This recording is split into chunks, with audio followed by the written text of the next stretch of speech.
अस्सलाम वालेकुम दोस्तों, आई होप आप सब ठीक होंगे। मैं हूं तस कुरैशी। मैं आज आपको बताऊंगा दोस्तों कि कैसे आप फ्रांस का जो विज़िट वीज़ा अप्लाई कर सकते हैं और इजीली आप हासिल कर सकते हैं। दोस्तों, जो मेरे भाई फ्रांस आना चाहते हैं और 18 ईयर के ऊपर उनकी एज है, तो मैं उनको ये मशवरा दूंगा कि सबसे पहले आप अपनी कुछ प्रिपरेशन करनी है। आपने फ्रांस जो है वो इस वक्त बहुत वीज़े इशू कर रहा है।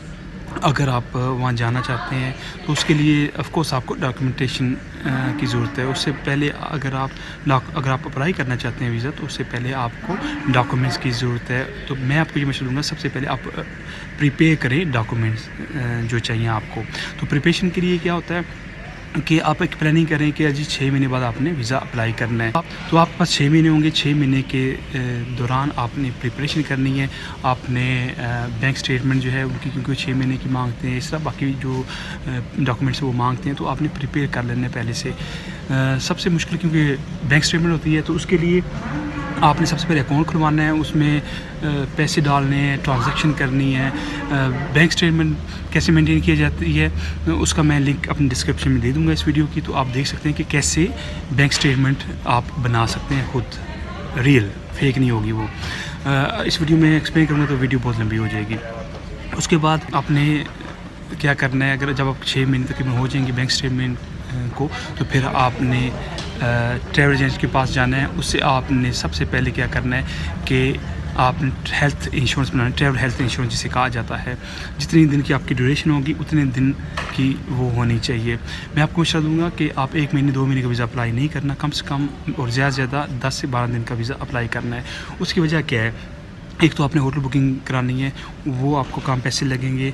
उसके बाद आपने जो हेल्थ इंश्योरेंस करानी है, ट्रैवल हेल्थ इंश्योरेंस, उसके आपको कम पैसे लगेंगे अगर कम दिन आप शो करेंगे। उसके बाद पासपोर्ट 6 महीने वैलिड होना चाहिए, फ़ोटोग्राफ चाहिए, टैक्स रिटर्न जो अगर आपने फ़ाइल किए हुए हैं प्रीवियस ईयर के, वो आप शो करें। उसके बारे में भी मैंने अपनी वीडियो में बता रखा है कि कैसे आप फ्री में पाकिस्तान में टैक्स रिटर्न फ़ाइल कर सकते हैं और आप अपना NTN नंबर, जिसे नेशनल टैक्सेशन नंबर कहा जाता है, वो हासिल कर सकते हैं। तो उस वीडियो का मैं लिंक दे दूंगा, तो आप वो देखें, आपको पता चल जाएगा कि कैसे टैक्स रिटर्न फाइल करने होते हैं।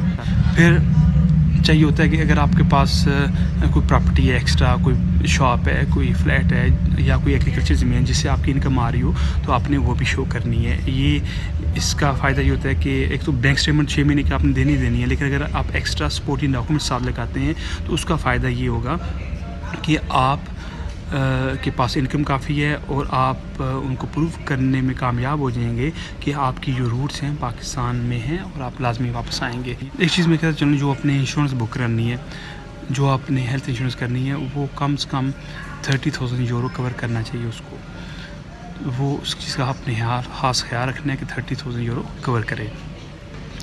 आप खुद भी कर सकते हैं और ट्रैवल एजेंट के ज़रिए भी कर सकते हैं। अगर आपका वहाँ पे कोई नहीं है जानने वाला, तो आपको होटल बुकिंग चाहिए, आपने होटल बुकिंग करनी है। होटल बुकिंग जो है वो रिज़र्व करनी है, आपने जस्ट बुकिंग नहीं कर, रिज़र्व करके वो पेमेंट कर दें आप। उसका फ़ायदा ये है कि आपका वीज़ा लगने के चांसेस बढ़ जाते हैं। कुछ लोग क्या करते हैं, booking.com पे जाके वो बुक करते हैं फ्री में 3 दिन के लिए, 3 दिन के बाद वो कैंसिल हो जाती है क्योंकि पेमेंट करनी पड़ती है। तो इस चीज़ का आप खास ख्याल रखें।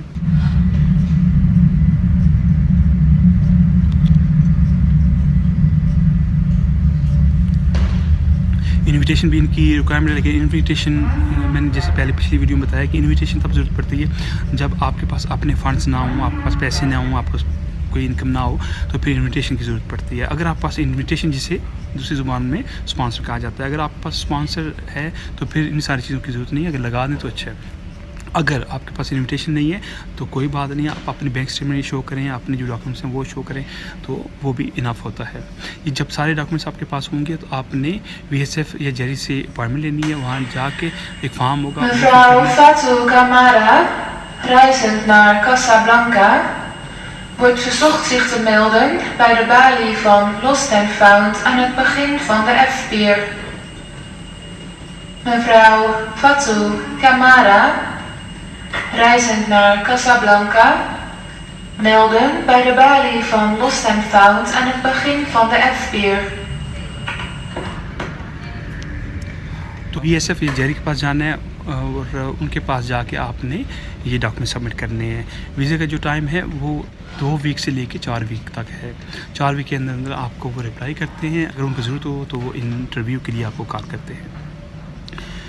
दोस्तों आई होप मैंने सारी चीज़ें आपको बता दी हूँ। कोई चीज़ रह गई हो तो आप कमेंट्स के ज़रिए और इंस्टाग्राम के ज़रिए आप मुझसे पूछ सकते हैं। इंस्टाग्राम मेरी आईडी जो है आपको नज़र आ रही होगी।